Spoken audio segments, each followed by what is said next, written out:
যার ভোটার লিস্টে নাম নেই আমাদের ক্যাম্পে যাবেন, বলবেন আমার নাম নেই, কারণ আমি মা বাবার সার্টিফিকেট ওখানে ছিল না। মা বাবার সার্টিফিকেট ছাড়াও আরো যে ডকুমেন্টগুলো আছে সেই ডকুমেন্টগুলো করিয়ে নেবেন। বুদ্ধি খরচ করুন। নেত্রীকে আমি শ্রদ্ধা জানিয়ে তার অনুমতি চেয়ে আমি আপনাদের বলছি, এই যে 7 জন প্রাণ দিয়েছে সবাই যোগ্য ছিল, ভোটার তালিকা থেকে সবার নাম বাদ গেছে। আগামী দিন তৃণমূল কংগ্রেস দিল্লি যাবে এবং এসআইআর এর প্রতিবাদে বাংলার ক্ষমতা কি সারা ভারতবর্ষকে দেখাবে।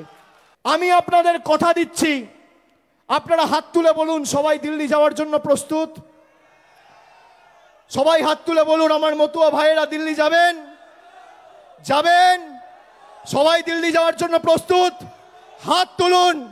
বাংলার ক্ষমতা কি আমরা দেখাবো, বাংলার ক্ষমতা কি আমরা দেখাবো। দিল্লি যাওয়ার জন্য প্রস্তুত। কি বলেছিল এসআইআর এর আগে? পিসি কি বলেছিল? एसआईआर नहीं करने दूंगी, तो सुंदर हिंदी बोले लड़ लूंगी, आंदोलन हो जाएगी, से हिंदी कोनो माथा मुंडू नहीं। तो এখন কি বলছে? এখন বলছে বিএলওদের উপর নজর রাখতে হবে, বিএলএ 2 দিতে হবে, অর্থাৎ গিলে ফেলেছে এসআইআর। ভাইপো কি বলেছিল? অন্য যেখানে পারেন করে নেন, এসআইআর করতে দেব না, গাছে বাঁধবো, রক্ত গঙ্গা বইয়ে দেব, কত বড় বড় কথা, লম্বা লম্বা লেকচার। ভাইপো এখন কি বলছে? বলছে না, এসআইআর এ নজরদারি করুন, আর যদি প্রকৃত ভোটারের নাম বাদ যায় তাহলে আমরা দিল্লি যাব। কত লোক নিয়ে যাব? 1 লক্ষ লোক নিয়ে যাব। এর আগে যখন 100 দিনের টাকা চুরি করেছিল, প্রধানমন্ত্রী আবাস যোজনার টাকা চুরি করেছিল, তখন বলেছিল 10 লক্ষ লোক নিয়ে দিল্লিতে যাব। কটা লোক গেছিল? 3000। রাজঘাটে পৌঁছেছিল, জুতো খুলে দিল্লি পুলিশ ছুটিয়েছে, খালি পায়ে ছুটেছে, আপনারা দেখেছেন। আমি এবারে বলছি দিল্লি যান, দিল্লি পুলিশের লাঠির মাপ 6 ফুট, আর জুতোগুলো কলকাতায় রেখে দিয়ে আসবেন। এবারে জুতো হাতে নেওয়ারও সুযোগ না। ওরা কত? 2,75,00,000, আমরা কত? 2,33,00,000। ডিফারেন্স কত? 42 লক্ষ। কত নাম 2002 এর সঙ্গে 2025-এ লিঙ্ক হয়েছে? 3,80,00,000। 3,80,00,000। ভোটার কত? 7,33,00,000। বাঁচাতে পারবেন?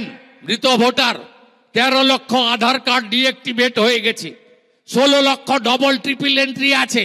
বাঁচাতে পারবেন?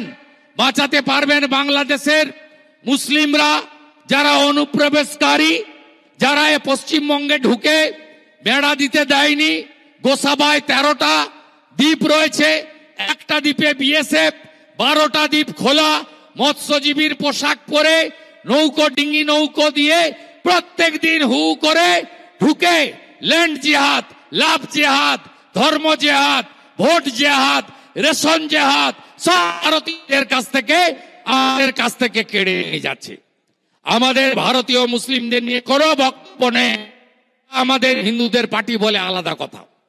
কিন্তু আমরা মনে করি যারা বংশ পরম্পরায় আছেন এসআইআর এ তারা সুরক্ষিত, কিন্তু যারা অনুপ্রবেশকারী তারা কেন থাকবেন এখানে? আরে চাচা, আপনার কোনো চিন্তা নেই, রাষ্ট্রবাদী, আপনার নাম থাকবে ভোটার লিস্টে।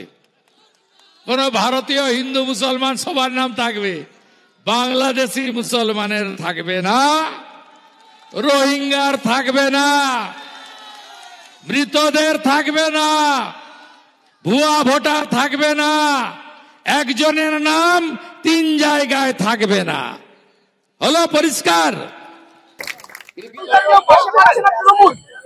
তৃণমূলের কাছে কেউ নেই। আমরা এসআইআর এর ব্যাপারে স্পষ্ট বার্তা দিয়ে দিয়েছি। এসআইআরটাকে তৃণমূল কংগ্রেস ইস্যু করছে যে মূল ইস্যুগুলোকে দূরে সরানো। 1 নম্বর ইস্যু হচ্ছে 26,000 লোকের চাকরি চলে যায়, ওটা ভুলিয়ে দেওয়া যাবে। যে 3,000 না 2,500 লোকের লিস্ট বেরোবে, যেখানে গ্রুপ সি গ্রুপ ডি তাদের চাকরি চলে যাচ্ছে, তার মধ্যে মুখ্যমন্ত্রীর আত্মীয় আছেন বৃষ্টি মুখার্জি না কি নাম, এই লোকগুলাও নেই, সংখ্যাগুলো তো আগে ছিল। পরশুদিন থেকে সার্ধশতবর্ষ বন্দে মাতরমের পানাম পুকুরে উদ্ধার হয়েছে শুনলাম, এবং তার বেশিরভাগই নাকি সংখ্যালঘু নাম মালা আধার কার্ড। মুখ্যমন্ত্রী এবার আধার কার্ড করে কেন কালকেও চিৎকার করছিলেন নিশ্চয়ই বুঝতে পারছেন। আধার কার্ড যে নাগরিকত্বের প্রমাণ নয়, সেটা আধার কার্ডের পেছনে লেখা আছে, সেটা মুখ্যমন্ত্রী বুঝতে পারছেন। ওনাকে ওই পানাম পুকুরে নিয়ে গিয়ে বলে পরে তারপরে বুঝতে পারছেন। আগামীকাল থেকে বন্দে মাতরমের সার্ধশতবর্ষ, একাধিক অনুষ্ঠানে মুখ্যমন্ত্রী এত কথা বলেন, কিন্তু বন্দে মাতরমের সাধনা বন্দে মাতরম থেকে তো তৃণমূল ভুলে গেছে। যে তৃণমূলের মূল স্লোগান ছিল বন্দে মাতরম, কিছু সংখ্যালঘু সাম্প্রদায়িক শক্তিকে খুশি করার জন্য সেই বন্দে মাতরমকে পিছনে ফেলে তৃণমূল কংগ্রেস এখন জয় বাংলা স্লোগান নিয়ে এসেছে বাংলাদেশের।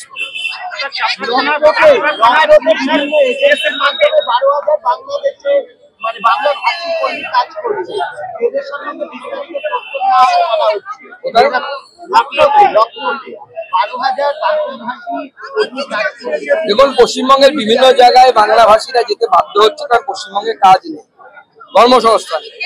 তাদেরকে বলবো লোকাল বিজেপি অফিসে গিয়ে যোগাযোগ করতে, কোনো অসুবিধা হলে বা আমাদের এখানে তাদের পরিবারের যদি কেউ থাকে সেই পরিবারকে বলবেন, পরিবারের সদস্যদেরকে বলবেন বিজেপি অফিসে যোগাযোগ করতে। আপনি যদি ভারতের নাগরিক হন, হিন্দু হন, মুসলমান হন, আপনাদের অধিকারকে রক্ষা করার দায়িত্ব ভারতীয় জনতা পার্টি।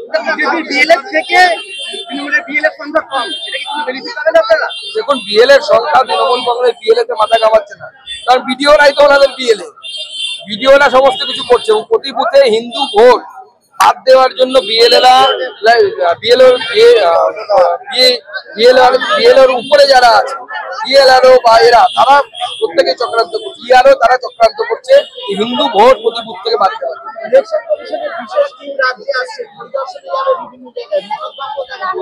না, সেটা পরিদর্শন করাই উচিত, কারণ এখানে অনেক জায়গাতেই আমরা খবর পাচ্ছি তৃণমূল কংগ্রেসের পার্টি অফিসে বসে এনুমারেশন ফর্ম জমা দেওয়া হচ্ছে বা ডিস্ট্রিবিউশন করা হচ্ছে। এটা তো হতে পারে না, তৃণমূল কংগ্রেসের পার্টি অফিস থেকে কেন হবে?